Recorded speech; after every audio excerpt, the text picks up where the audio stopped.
Donc, comme je le disais, la séance de ce soir porte sur un événement qui me semble tout à fait décisif dans la culture moderne, qui est le Ridimède de Marcel Duchamp, La Fontaine en 1917. Et je dis le Ridimède parce que comme c'est un événement, ça ne peut se produire qu'une fois. Il n'y a qu'un seul Ridimède. J'essaierai de le montrer rapidement. La multiplication des Ridimèdes est évidemment une falsification. J'ai choisi de parler de cet événement-là parce que je pense qu'il est exemplaire de ce que j'ai essayé de comprendre depuis le début de nos séances, c'est-à-dire ce fondement d'idéologie moderniste qui est une sorte de nihilisme qui repose sur la volonté de l'affirmation de l'individu comme indépendant ontologiquement et autonome sur le plan moral, mais aussi, on va le voir, sur le plan cognitif. Donc cette volonté de l'individu d'être à lui-même son propre fondement, à lui-même sa propre origine, conduit à toute une série d'aberrations que j'ai essayé de comprendre dans les séances précédentes et que je vais résumer par le terme, bon, un petit peu barbare, je m'en excuse, mais je n'ai pas trouvé mieux, de chiasme théorico-pratique qui consistait en fait, à comprendre que dans notre, disons, dans notre mentalité, dans notre manière de nous comprendre, l'individu est enjoint en permanence à avoir un regard théorique sur son action d'individu, c'est-à-dire sur sa vie pratique, et ce regard théorique repose sur la volonté de justifier toutes les actions de l'individu. Et à force d'avoir ce regard théorique et distancié sur lui-même, évidemment, l'individu ne peut jamais passer à l'action. Il se trouve en permanence obligé de se justifier dans tout ce qu'il fait. Et cette situation provient du fait que, comme l'exprimait très bien Tourguenieff dans son roman Père et Fils, l'individu moderne ne veut s'incliner, je cite, devant aucune autorité ou devant aucun principe, c'est-à-dire qu'il se veut tout puissant. Et donc, avec la séquence de Ledimède, on va essayer de voir quels sont les résultats pratiques de cette attitude. Vous voyez que historiquement aussi, on est dans une forme de cohérence avec, au fond, l'aboutissement pratique de ce nihilisme moderne en 1917. Donc, ce que j'appelle le Ridimède, enfin, ce que Marcel Duchamp appelait lui-même le Ridimède, donc c'est la Fontaine, vous voyez de quoi il s'agit, exposé en 1917, enfin exposé ou non exposé plutôt d'ailleurs en 1917, je vais revenir précisément sur cette contradiction. Je voudrais donc d'abord commencer par resituer un petit peu l'événement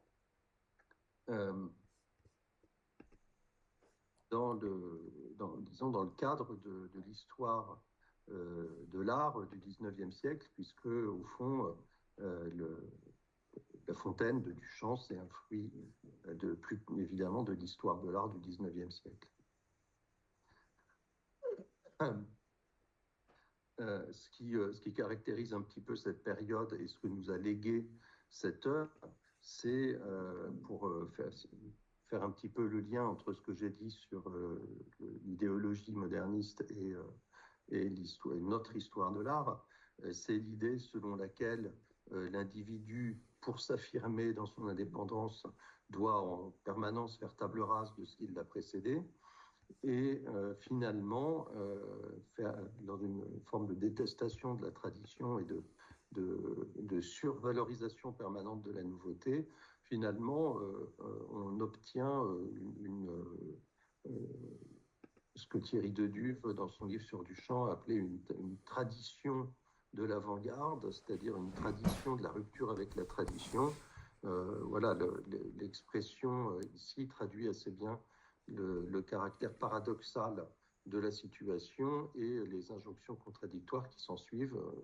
J'avais commencé par cette par ce motif tout au début de nos séances.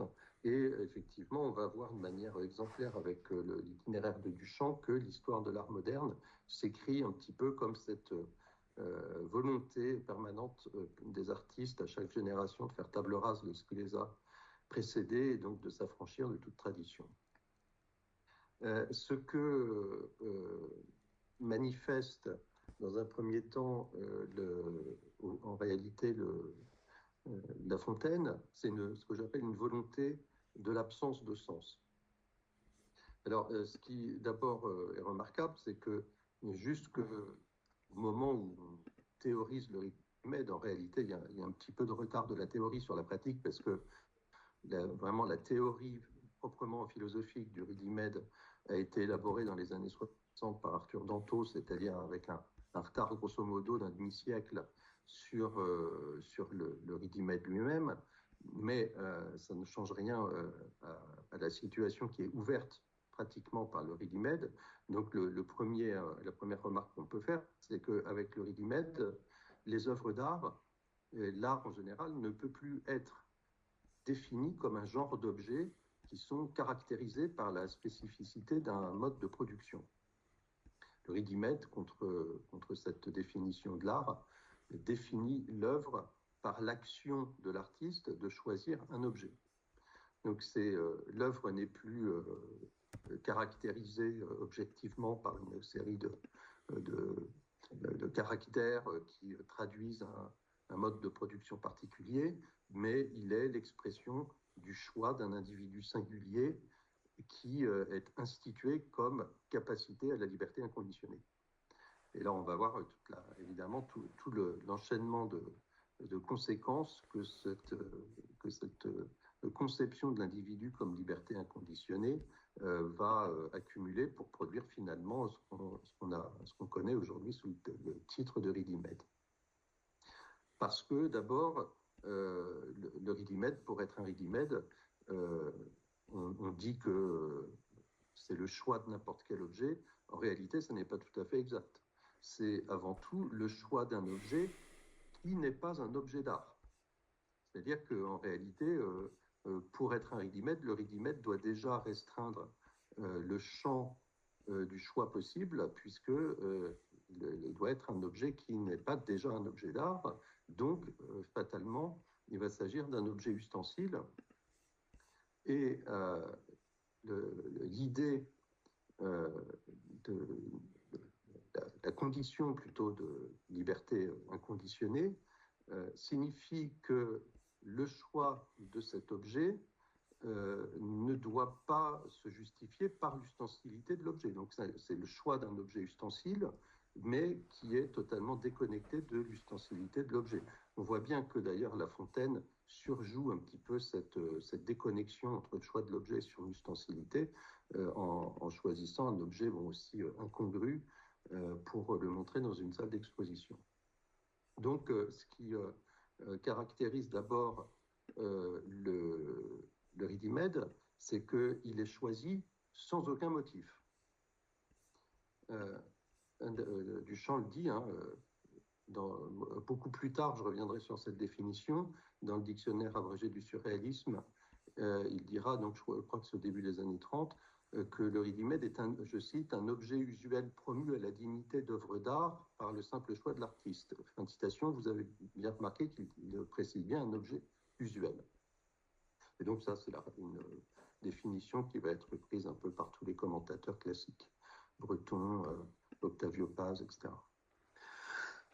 Donc le sens de l'action qui s'exprime dans le choix du Ridimède est d'exprimer la volonté de gratuité. Le choix est parfaitement arbitraire. Donc la question qu'il faut se poser, c'est pas pourquoi Duchamp a choisi un urinoir, mais pourquoi il a voulu exhiber de cette manière la volonté de faire un choix absolument gratuit. Et donc la volonté d'instituer l'absence de sens. Alors cette première approche nous permet déjà de disqualifier toute une série d'objets qui sont régulièrement présentés dans l'actualité un peu des livres, des essais sur l'art, de l'histoire de l'art, etc., comme des ready-made et qui n'en sont pas. Bon, le premier qui commence à être un peu connu, c'est le rideau de fiacre vert exposé par Alphonse Allais au Salon des Incohérents, en tout cas avant 1897, qui a été retrouvé, je ne sais plus, il y a une quinzaine d'années maintenant. Donc c'est un rideau de fiacre vert qui est accroché au mur, et l'œuvre s'intitule Des souteneurs encore dans la force de l'âge et le ventre dans l'herbe boivent de l'absinthe. Bon, c'est évidemment une blague, puisque tous les éléments de ce titre renvoient à la couleur verte des souteneurs, c'est-à-dire à l'époque des souteneurs des macros, qu'on appelait aussi des dos verts. Ils sont encore dans la force de l'âge, donc ils sont encore verts. Donc ils ont le ventre dans l'herbe, donc on voit leur dos vert au milieu de l'herbe, donc on ne voit que du vert, et ils boivent de l'absinthe, boisson réputée pour sa couleur verte, donc on ne voit que du vert. Bon, il ne s'agit pas du tout, on le voit, de quelque chose qui reposerait sur la volonté de l'absence de sens, puisqu'au contraire, c'est un jeu de mots sur le sens de toute une série d'expressions linguistiques. Autre objet, alors à partir duquel Danto a produit une théorie du ready-made, donc dans les années 1960, les Brio Box de Warhol, qui en réalité, on sait, ne sont pas exactement des ready-made, mais qui pourraient passer pour des ready-made. Mais là encore, évidemment, il y a toute une série d'intentions derrière la volonté de Warhol de faire ces facsimilés de boîtes de produits à récurer les casseroles. Et donc, on n'est pas du tout dans le cadre d'un ready-made.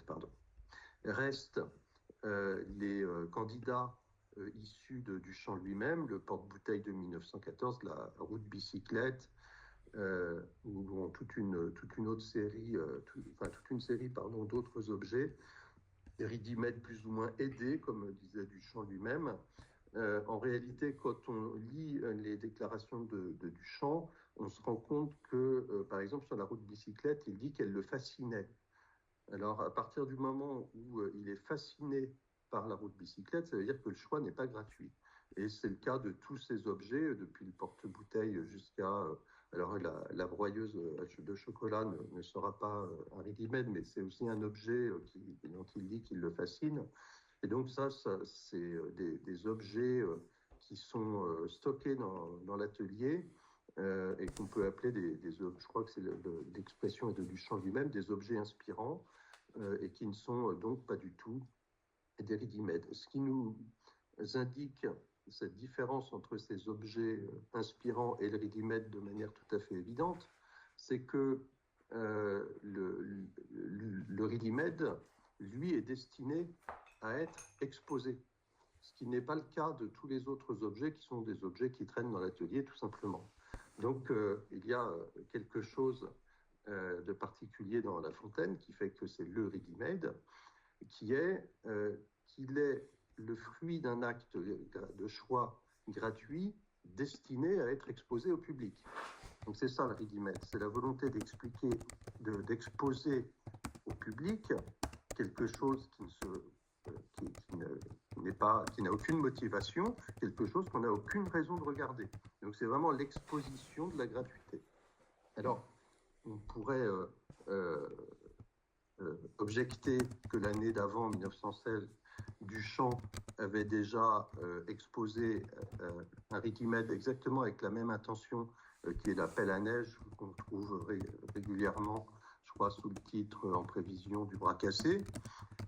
Mais ce qui est à remarquer, d'ailleurs Thierry Deduve, dans son livre qui s'appelle Quand après Duchamp, le note bien, quand il a exposé cette pelle à neige à la Bourgeois Galerie en 1916, Thierry Deduve écrit dans l'ensemble, la presse est restée silencieuse et les ready-made n'ont reçu aucune sorte d'attention du public. C'est-à-dire que l'objet est passé totalement inaperçu, personne ne l'a vu, évidemment. Un objet ordinaire posé contre le mur, personne ne le remarque, personne ne fait attention à lui. Donc c'est vraiment une tentative manquée et d'une certaine manière, le Ridimède n'est pas achevé, n'est pas réalisé parce que le Ridimède, ça veut dire que c'est pas simplement l'intention de montrer au public l'absence de sens, mais c'est bien l'effectivité de cette intention, c'est-à-dire le fait de réussir à attirer l'attention du public sur cette gratuité, ce qui n'a été le cas qu'avec La Fontaine en 1917. Et en réalité, tout ce qui manque avec la pelle à neige, c'est tout le dispositif spécial que Duchamp va mettre en œuvre autour de La Fontaine l'année d'après et qui va faire réussir l'entreprise. Alors, cette gratuité s'affirme d'abord dans le caractère esthétiquement indifférent de l'objet. Duchamp, tu sais, a écrit dans une lettre à Hans Richter que pour lui, il s'agissait de, je cite, décourager le carnaval d'esthétisme. La lettre est citée par Philippe Serres dans L'énigme Marcel Duchamp, où il écrit également, je cite, que le but est de démontrer le mirage selon lequel l'art est un objet. Et Philippe Serres indique que, de ce fait, Fontaine est un instrument de discernement. Ce qu'il faut démontrer, c'est que un objet qui est montré comme œuvre d'art peut être rejeté par l'institution tant que l'auteur n'est pas célèbre, et on le ressort quand l'auteur est devenu célèbre. C'est ce qui est arrivé avec Duchamp quelques années auparavant, en 1913, avec Le Nu descendant un escalier. Il propose ce tableau au Salon des Indépendants à Paris où il a fusé. Ça fait scandale, et quand il arrive à New York avec son tableau, le scandale l'a fait connaître, et là, tout le monde se précipite pour voir le tableau, pour l'exposer. Avec Fontaine, ce que Duchamp veut montrer, c'est que le jugement portant sur l'œuvre d'art dépend d'une institution sociale qui, finalement, manque la véritable nature de l'œuvre d'art, puisque les jurys ne peuvent rendre que des jugements sans pertinence, ce que rend, ce que masque le conformisme habituel. C'est-à-dire qu'on est tellement habitué à ce que les jurys choisissent des œuvres d'art un peu conformes à ce qu'on en attend qu'on ne se rend même plus compte que leur jugement, en réalité, n'a aucun fondement réel. Et donc, voilà ce qui était l'intention de Duchamp avec La Fontaine, selon l'interprétation, à mon avis, tout à fait juste et qui ne s'expose à aucune sorte d'objection qu'en a donné Philippe Serres. On montre au public un objet qu'on n'a aucune raison d'exposer, de regarder pour démontrer l'absurdité des jugements du jury. Bon. Alors, une fois qu'on a dit ça, cependant, il faut encore répondre à une question qui, à mon avis, nous conduit au fondement philosophique de l'affaire. C'est la question de savoir pourquoi Duchamp s'est lancé dans cette entreprise de démontrer l'absurdité des jugements institutionnels sur les œuvres d'art. Et je crois que l'interprétation, disons, psychologiste, qui consisterait à dire qu'il prend sa revanche par rapport à 1913, ne dit pas le tout de l'affaire. Certainement que ces motifs psychologiques ont joué dans l'affaire, mais à mon avis, ils viennent révéler quelque chose de plus profond, de plus collectif aussi, qui a une portée plus historique. On se demande pourquoi, si c'était juste une affaire de revanche par rapport au Nu descendant l'escalier, on ne voit pas bien pourquoi l'affaire aurait pris une telle ampleur et pourquoi aujourd'hui tout le monde parlerait de cet événement-là. Et donc je pense qu'il faut aller chercher un petit peu plus loin dans l'histoire de l'art moderne. Et notamment, on peut remonter à des pas, disons, à la fin de la première moitié du 19e siècle, quand les caricaturistes de presse commencent à faire des caricatures régulières des tableaux qui sont exposés au salon. Notamment, mon attention a été attirée sur cette question-là par une caricature de Charles-Albert Bertal qui date de 1843, publiée dans l'Illustration. Il fait un petit dessin représentant alors, un tableau complètement noir, moucheté de points blancs, qui s'appelle Vue de la Bougue, effet de nuit, par Monsieur Jean-Louis Petit. Donc, c'est une caricature d'un tableau qui est montré au salon. Alors, des caricatures comme ça, il y en a eu beaucoup tout au long du 19e siècle, qui sont au fond destinées à démasquer la prétention d'œuvres qui sont réalisées dans les règles de l'art, qui présentent tous les caractères objectifs d'une œuvre d'art, mais qui, selon les critiques, ne sont pas vraiment des œuvres d'art, sont quelque chose de ridicule, puisque quelque chose d'essentiel manque. La mélodie, par exemple, dit Baudelaire, mais effectivement, c'est toujours quelque chose d'un peu impondérable qui manque. Et on va voir que ce caractère est absolument essentiel dans notre affaire. Donc, toutes les avant-gardes du 19e siècle, le romantisme, la bohème, les groupes de la fin du siècle, les utistes, les incohérents, etc., critiquent tous un type d'objet très particulier. Ce type d'objet, c'est les œuvres d'art médiocres, voire mauvaises, finalement, qui, en étant médiocres ou mauvaises, sont de fausses œuvres d'art. Alors, on voit que l'idée d'une œuvre d'art fausse implique une confusion entre deux modes de jugement, le jugement subjectif qui apprécie la valeur et le jugement déterminant qui juge de la nature de l'objet. C'est-à-dire que dire qu'une chose est une œuvre d'art ou n'est pas une œuvre d'art, a priori, ce n'est pas la même chose que dire qu'un objet est une bonne œuvre d'art ou une mauvaise œuvre d'art. Et là, on a un croisement entre les deux, entre un glissement d'un mode de jugement à l'autre, et on affirme qu'une mauvaise œuvre d'art n'est pas une œuvre d'art, et donc est une fausse œuvre d'art. Et là, donc, on voit que l'appréciation subjective, devient déterminante. Et c'est tout à fait décisif dans l'affaire. Puisque, finalement, on affirme que pour juger qu'une œuvre d'art est une œuvre d'art, il n'y a pas de critère objectif. Alors, ça annonce un petit peu la suite de l'histoire, puisque ces critiques sur les œuvres exposées au salon ont un sens qui est le suivant. C'est l'affirmation selon laquelle la définition d'un genre d'objet ne fait pas l'art. C'est-à-dire que les œuvres d'art n'ont pas de définition objective. Alors là, on commence à s'approcher de la question du ready-made. La conversion de l'appréciation en détermination signifie ici qu'une chose est objectivement une œuvre d'art, qu'une chose qui est objectivement une œuvre d'art, c'est-à-dire un tableau, une sculpture, etc., peut en réalité ne pas être une œuvre d'art. Alors c'est une inversion du jugement à l'œuvre dans le choix du ready-made, puisque on va voir, je vais appeler ça un contre-ready-made, puisque l'artiste dans le ready-made décide qu'un objet qui n'a objectivement rien d'une œuvre d'art est néanmoins une œuvre d'art. Et ici, on affirme qu'un objet qui a tout objectivement de l'œuvre d'art n'est en réalité pas une œuvre d'art.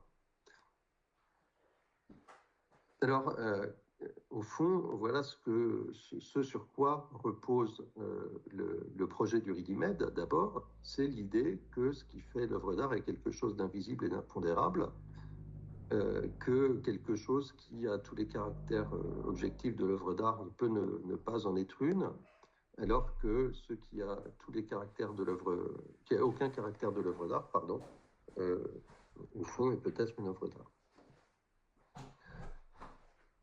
Alors, voilà un petit peu ces affirmations, ces jugements replacés dans le cadre d'un carré logique. L'esthétique classique affirme la chose suivante: tous les objets d'art sont des œuvres d'art. Alors, on voit que cette affirmation, personne ne soutiendrait le contraire, qui consisterait à dire qu'aucun objet d'art n'est une œuvre d'art. Bon.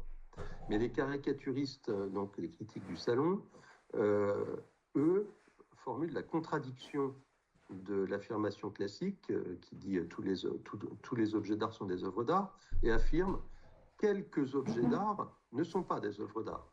C'est-à-dire qu'il y a des objets d'art qui, en réalité, ne sont pas de véritables œuvres d'art.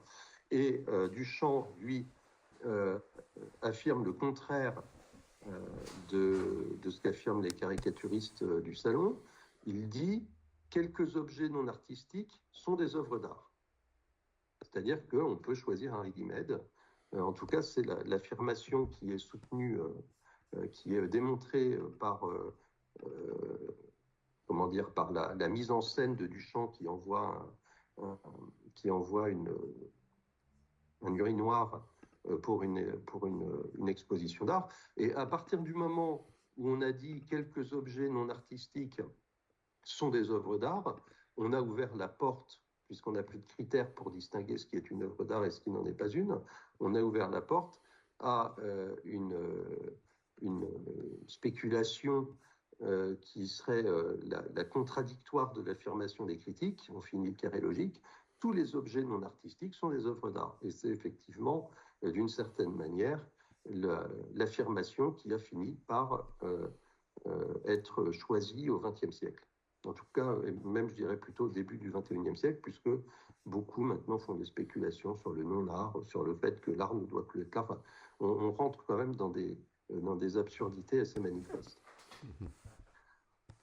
Donc, ce qu'affirme l'affirmation fondamentale, aussi bien de toute cette avant-garde du XIXe siècle qui dénonce des contre-ready-made, c'est-à-dire des choses qui ont l'air d'être des œuvres d'art et qui n'en sont pas, et le ready-made de 1917, c'est bien l'idée selon laquelle ce qui fait l'œuvre d'art est quelque chose d'invisible, d'impondérable, ou on pourrait même dire avec du champ d'inframince, quelque chose qui n'est pas perceptible, et en tout cas qui n'est pas perceptible publiquement. On va voir que là aussi, cette dimension est assez importante dans le ready-made.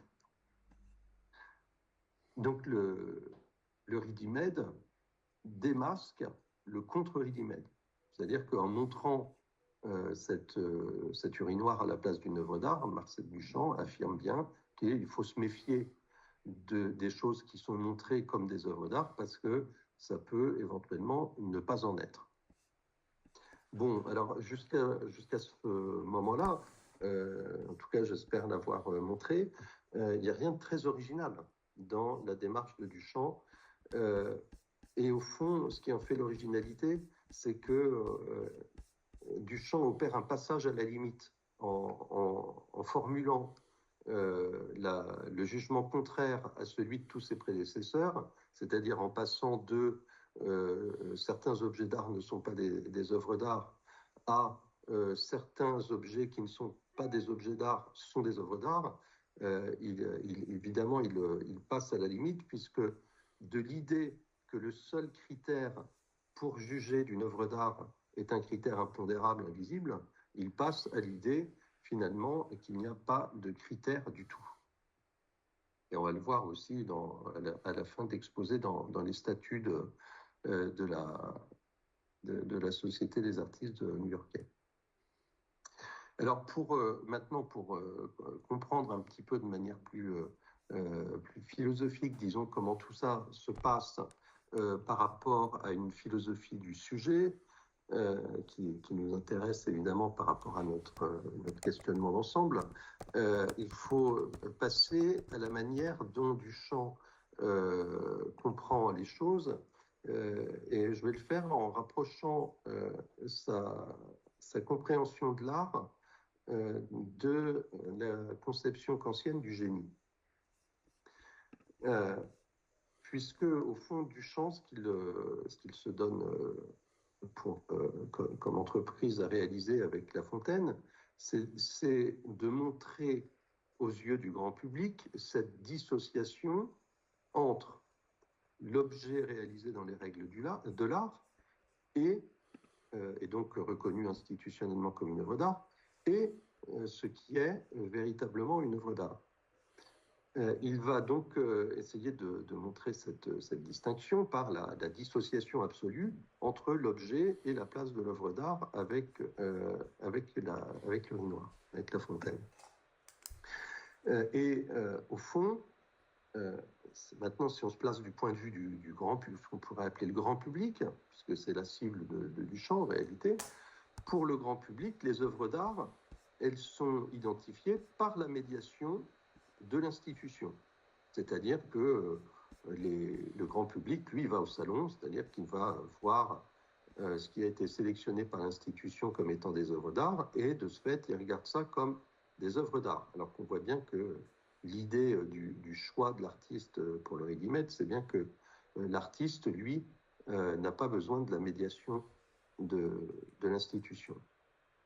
Et donc, pour montrer qu'il y a une dissociation forte entre l'objet d'art, l'objet fait dans les règles de l'art, choisi par l'institution, et l'œuvre d'art véritable, eh bien, il faut fatalement délégitimer le discours institutionnel.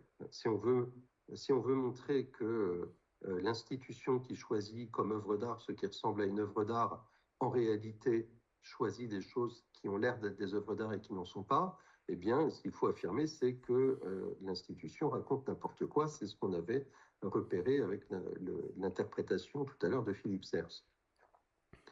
Et pour se faire prendre au sérieux, le problème, c'est que Duchamp, pour s'adresser au grand public, doit lui-même acquérir une posture institutionnelle qui lui donne une légitimité. Justement, alors là, on revient sur la question de la portée un petit peu de l'entreprise de Duchamp.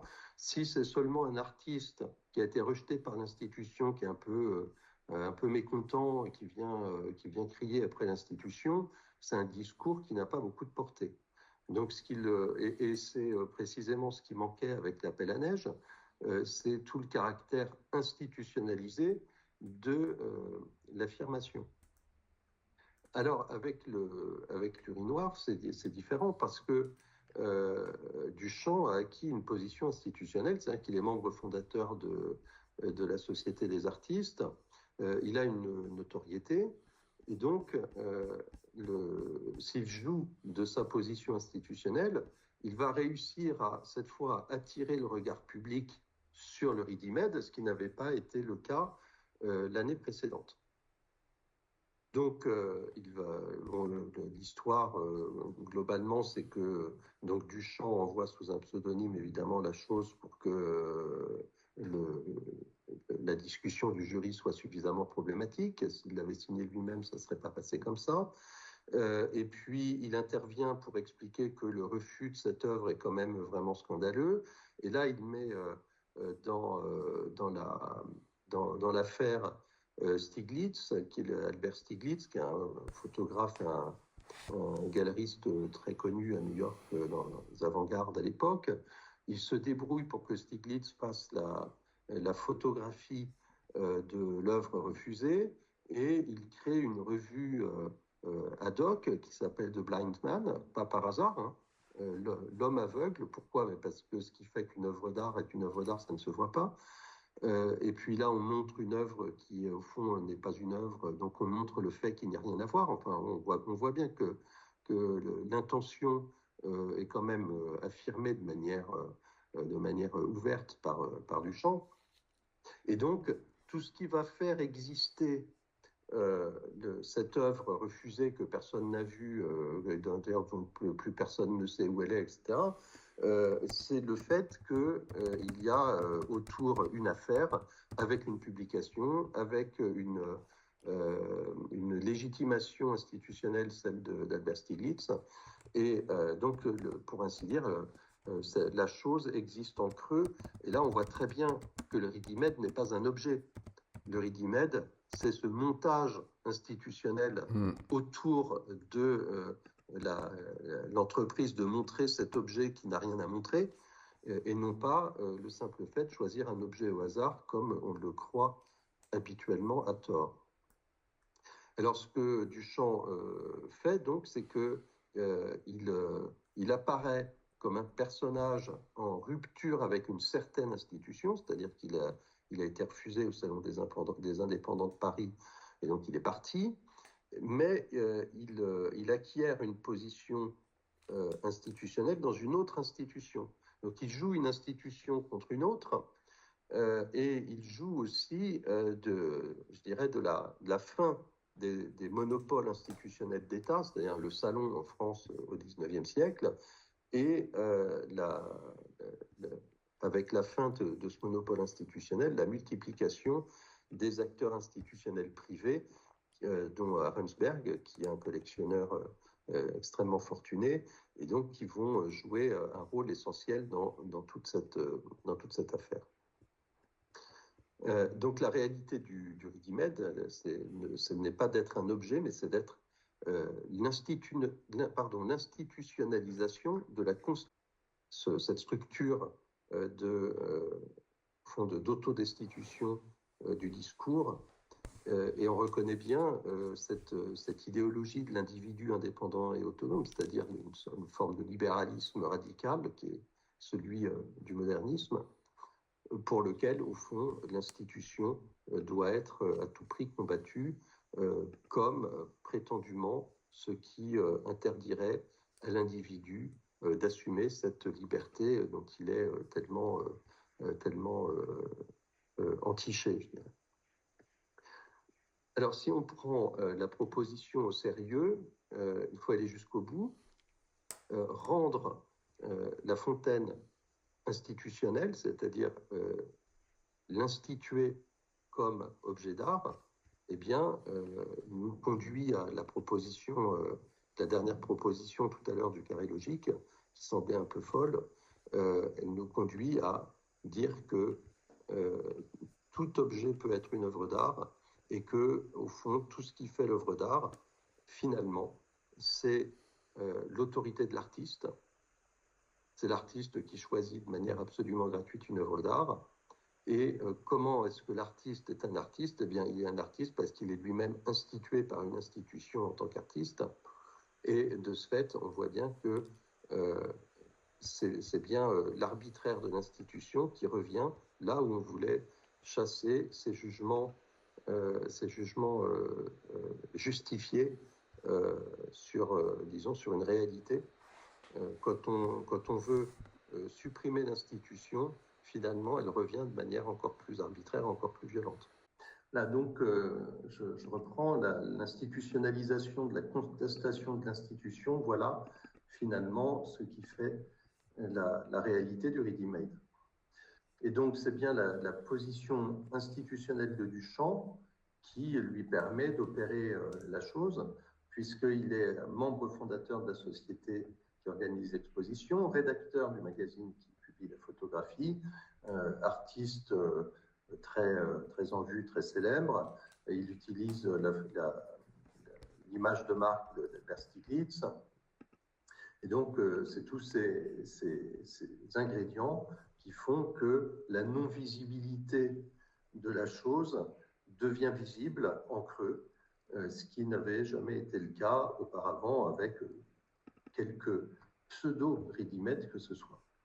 Et donc, comme je le disais, ce qui permet à Duchamp de faire ça, c'est l'éclatement du monde institutionnel, et puis aussi une forme de dialectique de l'institution, dans le sens où l'institution fonctionne en excluant, et donc en forgeant ou en permettant l'apparition d'institutions contestataires, alternatives, qui finalement finissent, on a pris vraiment l'habitude, on a pris le pli au XXe siècle, finissent elles-mêmes par devenir des institutions tout aussi officielles que celles qui les avaient rejetées, et puis par fusionner avec elles sous des formes diverses. Et donc c'est exactement ce qui va se produire.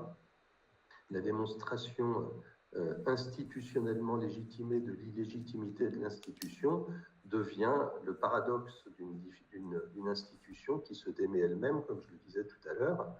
Et finalement, on va finir par, comme Duchamp va rentrer dans l'institution, on va finir par considérer que cette non-œuvre d'art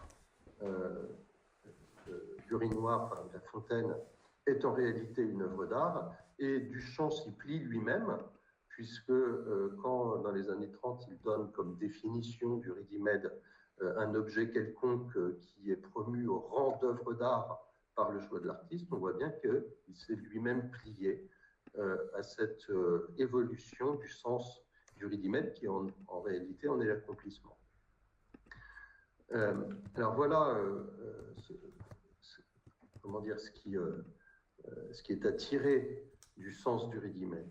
D'abord, la contestation et on va voir la portée plus générale de cette séquence. La contestation de l'ancrage institutionnel dans le réel.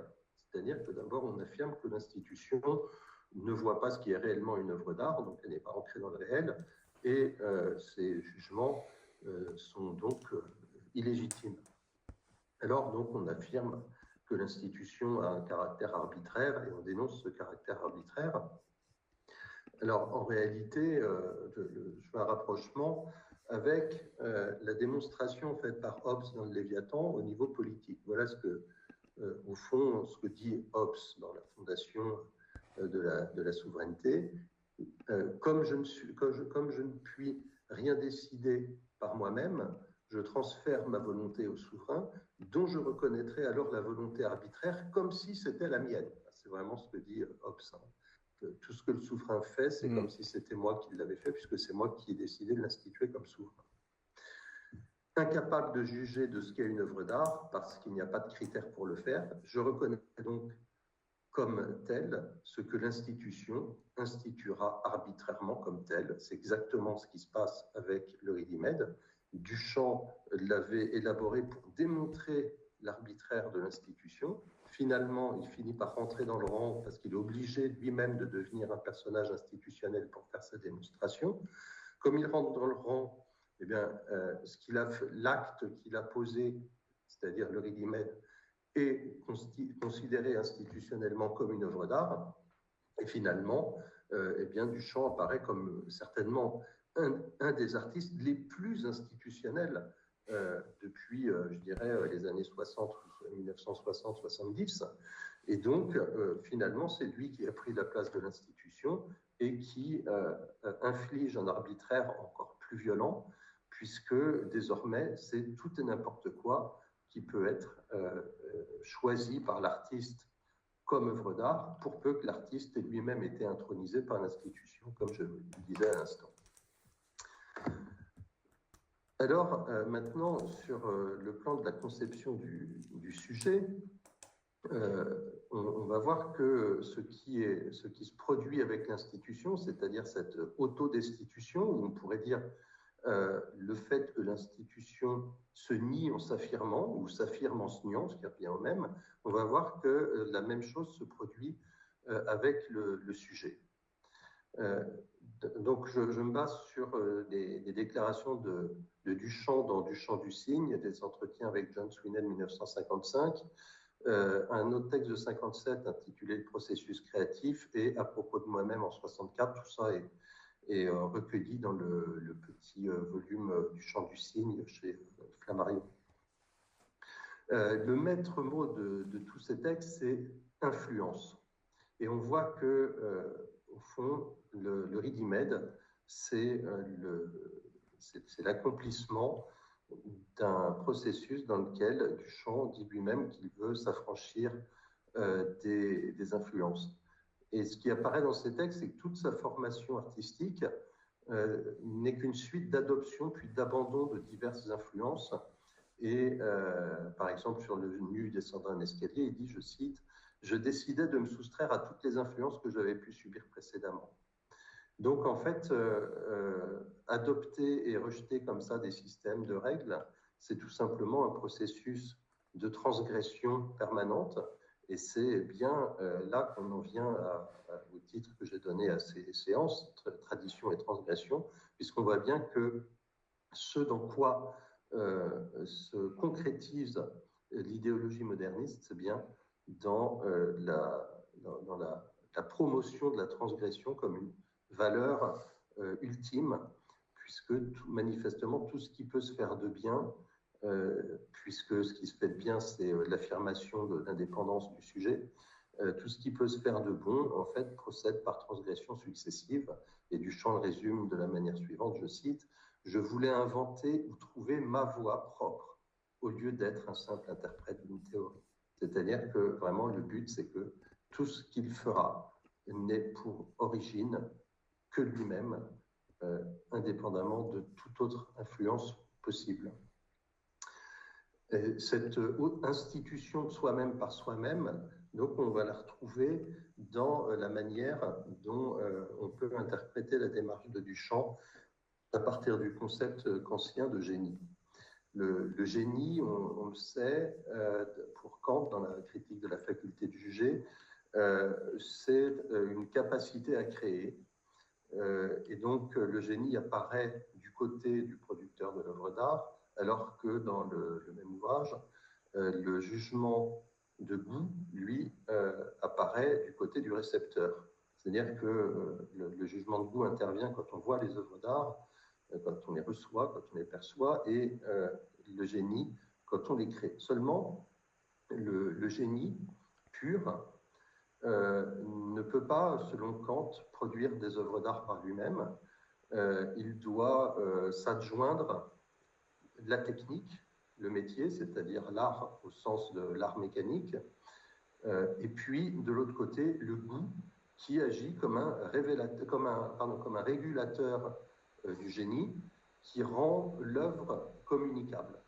Alors on voit que le génie lui-même, qui est propre à la personne, qui est incommunicable, c'est-à-dire qui est vraiment le nom de la singularité de l'individu, ne peut pas par lui-même seul produire des œuvres d'art, parce que ces œuvres d'art d'abord ont besoin d'être produites, effectivement, et donc elles ont besoin d'une technique, et puis elles ont aussi besoin, pour être communicables à autrui, de la régulation du goût. Alors on voit que le génie est encadré d'une certaine manière par la technique d'un côté, par le goût de l'autre, et les deux renvoient à quelque chose de collectif. D'abord, la technique, parce que je vous rappelle que la définition, c'est par Aristote, qui est toujours valable, c'est d'être une disposition acquise, c'est-à-dire quelque chose qu'on apprend d'un maître. Et donc, ça renvoie à une forme d'influence, dirait Duchamp, dans ces termes. Et de l'autre côté, le goût repose sur ce que Kant appelle le sensus communis, c'est-à-dire un sens commun à tous. Évidemment, c'est ce qui donne sa prétention à l'universalité, au jugement de goût. Et donc, le génie, c'est tout ce qui resterait si on évacuait la technique et le goût. Et c'est précisément ce que Duchamp prétend faire dans sa formation artistique, c'est-à-dire qu'il rejette tout ce qui relève du goût. Je vous fais grâce des citations, mais elles sont nombreuses. Et évidemment, en décidant d'opter pour le ready-made, il fait aussi abstraction de la technique. Donc on voit bien que l'idée qui est portée à son point limite, à son point de basculement par Duchamp, c'est une idée ancienne qui n'est pas de lui, puisqu'on la retrouve chez Kant avec le concept de génie. Et tout simplement, effectivement, il la pousse à la limite, c'est-à-dire qu'il finit par produire une sorte d'aspiration au génie par abstraction, c'est-à-dire qu'il a fallu expulser de l'individu tout ce qui ne trouverait pas son origine en lui. Et finalement, une fois que l'individu a expulsé de lui tout ce qui ne trouve pas son origine en lui, que reste-t-il? Rien. Et c'est précisément la définition du nihilisme. Vous vous rappelez, avec Tourgenieff, il ne s'incline devant aucune autorité, ni devant aucun principe, c'est-à-dire ni devant la technique, ni devant le goût. Et finalement, l'individu est réduit à rien. On retrouve le même motif dans la transformation, dans la réinterprétation des statuts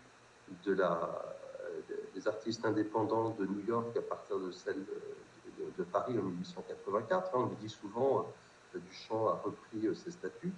La seule différence entre les deux sociétés, c'est qu'à Paris en 1884, On précise bien qu'on a une société d'artistes, peintres, sculpteurs, architectes, graveurs, etc., qui se cooptent, alors que dans la société de New York, il suffit de payer $5 par an. C'est-à-dire qu'il n'y a absolument plus aucune référence à l'idée d'être un artiste et de se coopter. Et on voit bien que l'individu est réduit à son statut d'unité abstraite. C'est une cotisation de $5, quelle que soit la personne. Et finalement, l'individu, quand il cherche à s'affirmer de la manière la plus radicale, il se nie. De la même manière, la société des artistes, c'est-à-dire l'institution, et de la même manière, l'œuvre d'art. On voit que c'est vraiment un nihilisme intégral de l'individu, de l'institution et de l'œuvre d'art, puisque l'œuvre d'art est une non-œuvre d'art, l'artiste est fictif, l'exposition n'a pas de légitimation, l'œuvre n'est pas exposée, par conséquent, elle n'est pas vue. Et ce qui l'a fait exister, ce n'est que l'institution qui se destitue elle-même.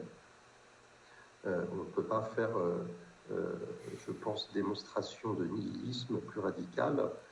C'est pour ça qu'il n'y a qu'un seul ready-made qui, finalement, nous introduit, il y a maintenant un peu plus de 100 ans, à toutes ces figures du nihilisme dans l'affirmation tellement radicale de soi qu'elle se termine en négation, auquel on assiste actuellement, et dont la critique et la compréhension étaient le motif des réflexions que vous m'avez fait l'amitié de partager avec moi cette année. Et j'ai terminé finalement cette saison, enfin.